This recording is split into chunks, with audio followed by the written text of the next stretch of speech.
Hello MTG players, this is my Treefolk deck, one of the most hated decks to play for casual play in Magic the Gathering role. I play this deck a lot, and I also use this as my test deck against any new decks that any of my friends want to throw at it. Because this deck pretty much has an answer to almost everything. The way I see it, if you either TKO this deck, no matter what the win condition is, or you pretty much lost. Alright? So let's get down to the deck. The first card you see here is Treefolk Harbinger. I run 4 copies of it. When it comes into play, you may search your library for either a forest or a Treefolk card and put it on top of your deck after you shuffle your library.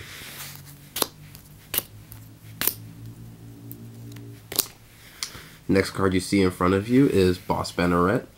2-drop, 1/3. Reduces Treefolk and shaman spells you play by 1. So of course this is going to come out fast and make your Treefolk deck go faster. That's another 4 of. Leaf-Crowned Elder, one of the engines in this deck. Reduce it pretty much as a 3/5 that if the beginning of your upkeep, you may look at the top card of your library. If it shares a creature type with Leaf-Crowned Elder, you may play that card without casting its mana cost.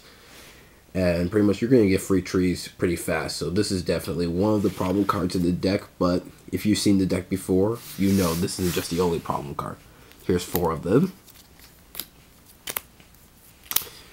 Next we have Dauntless Dorbark. 4-drop with star power and toughness. It's based on the number of Treefolk plus the number of forests you control. Or if all your permanents are Treefolk and forests in the deck, you might as well just say whatever permanents you have on the field. And he has trample as long as you control another Treefolk. Definitely a huge problem card. This is the first card that gets targeted anytime I play with players. And yeah, pretty much it. He's another 4 of I run. Terran Protector, 3rd problem card in this deck. +1/+1 to all your Treefolk for 5 mana, a 4/6, and makes all your Treefolk and forests you control indestructible. Have 2 of these out, you definitely are a huge target, but for every turn your opponents fail to defeat you, 1 more player goes out of the game. There's another 4 of for him as well. Next we have Orchard Warden. This guy I only run 2 of because you don't necessarily need to gain life, but whenever a Treefolk does come into play, you may gain life equal to that Treefolk's toughness. You pretty much, if you get a Dauntless Dorbark off of him, the game is over. The game is pretty much over. Gain the life. 4/6. Not so much of really a beat stick that you use, but very efficient.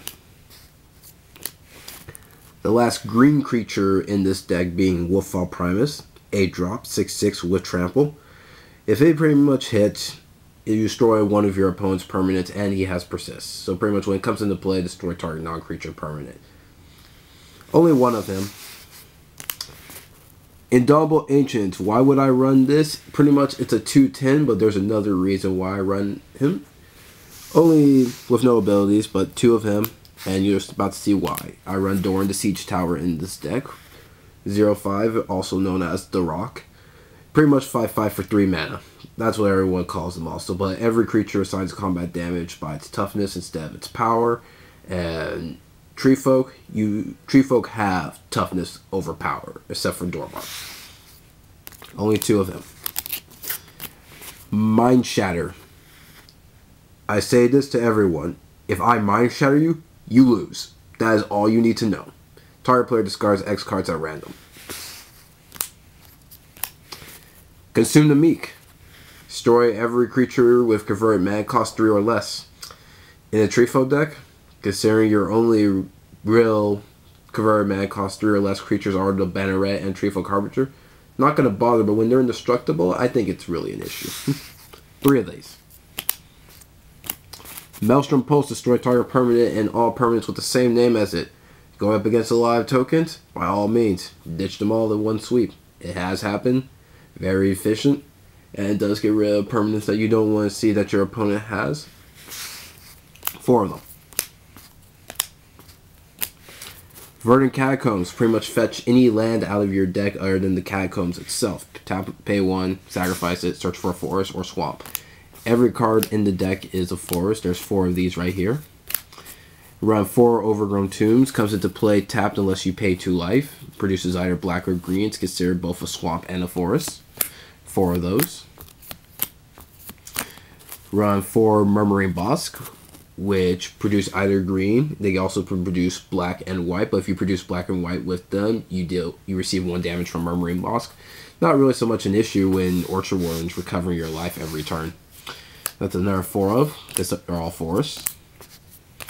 Run 4 Temple Gardens, like Overgrown Tomb, except Temple Gardens is a forest and a plains, produces either green or white, and comes into play tapped unless you pay 2 life also. That's another 4 of. And we got 8 basic forests. And that's my deck. Hope you enjoyed it.